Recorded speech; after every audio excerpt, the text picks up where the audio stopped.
Good morning, and thank you, Minister, for the opportunity to speak this morning. Until hearing from Mr Lightfoot, I felt that the Nature Conservation Council was a venerable organisation founded in 1955, but I suspect we just don't compare to a 90-year heritage. We represent more than 100 community environment groups across the state, and my comments today are informed by the experiences of local conservationists and people with a mind to environmental protection across the state.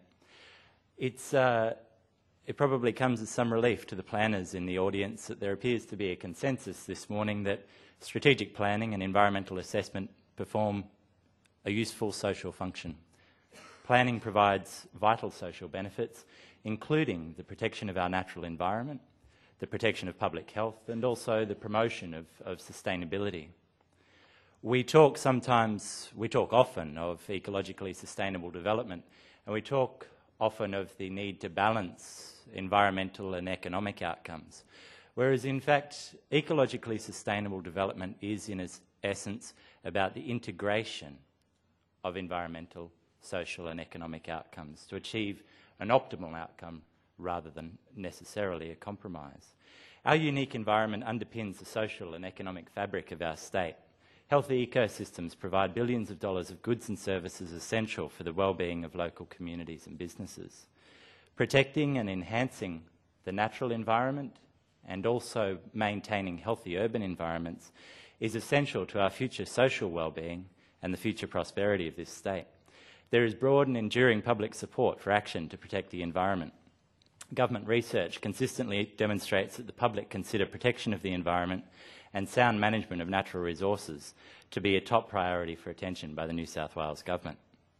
The good news is that a commitment to excellence in planning can play a critical role in helping us to address many of our most pressing environmental challenges, including the loss and fragmentation of native vegetation and wildlife habitat, the conversion and loss of strategic agricultural land, the degradation of rivers, wetlands and water catchments, urban sprawl, traffic congestion and urban air pollution, and also, as we've heard, carbon pollution and the impacts of climate change. Our planning system provides our best opportunity for integrated decision-making about land use, development and also natural resource management.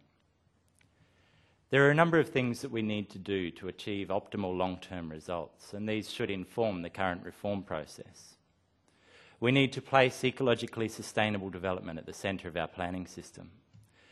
We need to ensure that strategic planning is done well and plays a central role in our planning system.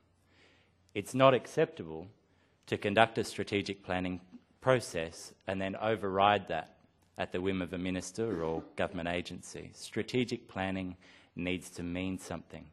Strategic planning should be informed by the very best strategic environmental assessment to identify cumulative impacts across the landscape and to provide the best possible environmental and community outcomes.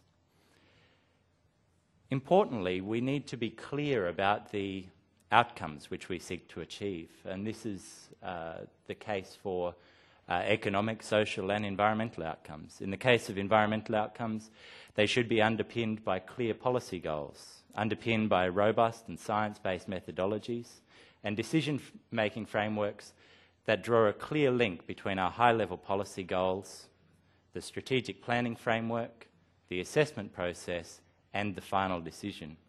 Examples of the types of policy goals that we might seek to pursue include maintaining and improving the extent of natural habitats, maintaining or improving the conservation of listed threatened species. We've done this in the natural resource management area, and whilst there's room for improvement, we can see that in relation to native vegetation laws, we have gone through that process of identifying high-level goals and translating those into decisions on the ground.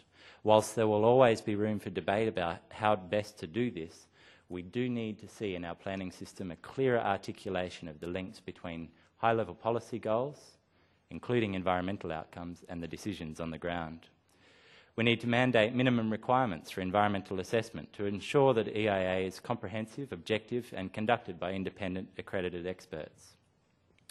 We should ensure that our planning system is truly inclusive and transparent, both at the planning and assessment stage. We need to maintain robust checks and balances to ensure that planning decisions are lawful, impartial and based on best practice planning principles. Judicial review is an important mechanism of democratic government that should be available for all government administrative decisions, including all planning approvals. There will be room for debate about the appropriate role of merits review. Merits review can play an important part in enhancing the quality of decision making. It can also create delay and uncertainty, and the appropriate role of merits review is something that should be open to debate. But I would suggest that where merits review is used, it should be used in a symmetrical fashion, where proponents and members of the public or other interested stakeholders have equal rights to seek merits review so that we don't build an inherent bias into the decision-making process.